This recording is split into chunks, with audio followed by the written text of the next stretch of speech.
వేడి చేసి అందులో నూనె వేసుకోవాలి. ఒకసారి చక్కగా ఈ పాత్ర అంతా మూకుడంతా వచ్చేటి కలయి తిప్పుకోవాలి. ఇందులో 4 ముక్కలుగా చీలిన 2 పచ్చిమిరపకాయలు వేసుకోవాలి. అది వేయించాలి. ఇప్పుడు చాపర్లో చాప్ చేసుకున్న ఈ కాకరకాయ ఉల్లిపాయ ముక్కల్ని ఇందులో వేసుకోవాలి. ఇది బాగా కలపాలి. ఇప్పుడు చెంచా ఉప్పు వేసుకొని బాగా కలపాలి.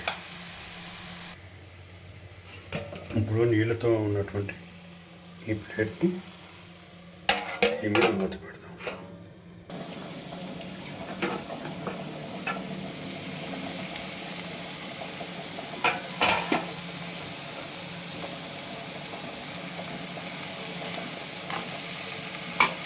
బాగా కలపాలి. ఇప్పుడు కారం వేయాలి. కారం వేసి బాగా కలపాలి. ఒకసారి కలిపి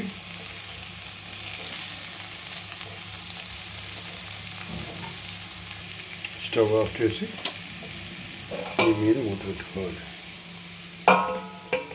ఇక చల్లారిన తర్వాత మళ్ళీ గిన్నె మరుద్దాం. మూత తీసి